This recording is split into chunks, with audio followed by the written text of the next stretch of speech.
It's me. Well, it's great to be here. You know, I have this water bottle out, but my act is 5 minutes long. I'm not going to touch it. It's for the aesthetic. You know, I was on a flight last week. That's such a comedian thing to say, but it is true. I went to a cousin's wedding in Virginia, and I was looking around. I was like, this is perfect. I have a comedy show in a week. This is a gold mine. Of course, I ordered the airline food. You have to. I got a bag of pretzels. They were mini pretzels. I guess normal pretzels were too big for them. All right, let's see my comedy checklist here. Yeah, water bottle. Got it. Airline food joke. All right, I'm a comedian.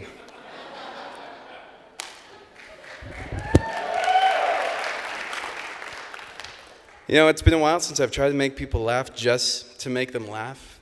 You know, usually it's for, to make them like me or something. But the first time I did it was in 3rd grade, because I fell in love with a girl. Yeah, it's always dangerous, though. And I knew at the time that we probably wouldn't make it if I initiated a relationship right then.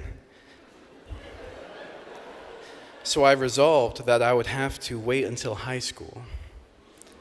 I know, patient guy. But then middle school came, and I saw that all of these high school relationships just weren't panning out. So I was like, what's the next step? College. I'll have to wait until college. I was a little Socrates. I was smart. But then in 7th grade, I found out she was going to be switching schools, and my time gap got a lot shorter real quick. And I needed a plan. And my original plan was step by step, very slow, get her to like me, get her to be my best friend, and now I didn't know what to do. But the plan presented itself when she and her family invited me to go camping with them over a weekend. I was like, yes, this is going to be the time. And she had also invited one of our mutual close friends, a close friend of mine. And the weekend came, and the whole time I was dropping hints like I had something very important to tell her. I was being way more suave than I ever have before, or ever will be again. I peaked in 7th grade.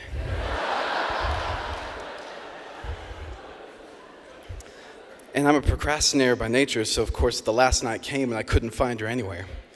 And I finally found her sitting at the edge of this dock. We were out camping by a lake, and the moonlight was shining on the water. The autumn breeze was going by. It was so romantic. And I swaggered on down to the end of the dock. I sat down next to her, looked up to her, and I lost all confidence. I said, I have something to tell you. And she said, I think I know.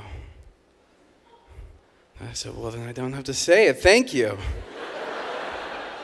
That's kind of how the whole thing went. I was being really awkward the whole time, and she was being so poetic. At some point, she said, if my heart was a riddle, would you try to solve it?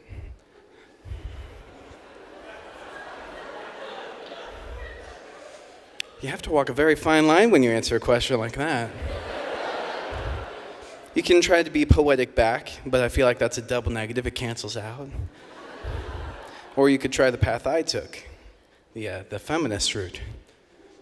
I said, well, would you want me to? Yeah, implying that I would not try anything without consent.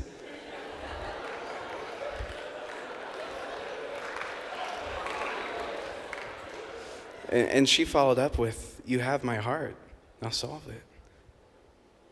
I just thought, you should seize poetry twice in a row, it cancels out. But my logic doesn't apply to the rest of the world. And I just said, I'll have to think about that. And I got up. And I was walking away, and as I walked away, I realized I completely forgot to ask her out. But I couldn't go back now, and my friend was there at the end of the dock. He saw the whole thing happen. He was kind of my confidant the whole time, not really a co-conspirator, just there to watch it. Like you're here to listen to it. And he comforted me because he saw it didn't go well, because we didn't end up kissing. And I started going back to camp, and I looked back one last time, and I saw him going to the end of the dock, and he sat down, and I later found out that he was also planning to use this weekend to ask her out. And he was also rejected. Yeah. And that felt good. Maybe it shouldn't have, but I don't know. It gave me hope. Like maybe she wasn't ready for a relationship at that time. And a year goes by. She's been going to this school. We've been hanging out less and less, which stunk. But finally we were hanging out, and she was telling me all about this guy she met at the school. They had started going out, and I was like, I don't want to hear about this. And she starts telling me about him, and it's feeling more and more familiar, and I don't realize why until the end when she says, you would love him. He's just like you. I said, you know who else is just like me? Me. If that's something you're looking for, I would love to submit my application. I know it's probably improper to do it twice in a row, but I got a good feeling about this one. But they're still going out, and they make each other happy, and I realize that's good, you know? Because I like seeing her happy, and if he's just like me, then it's kind of like a part of me still making her happy.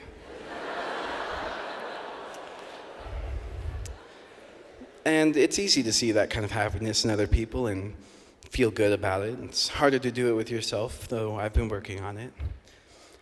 And if I'm going to leave you with anything to think about, it's this. I do go here. And I am single.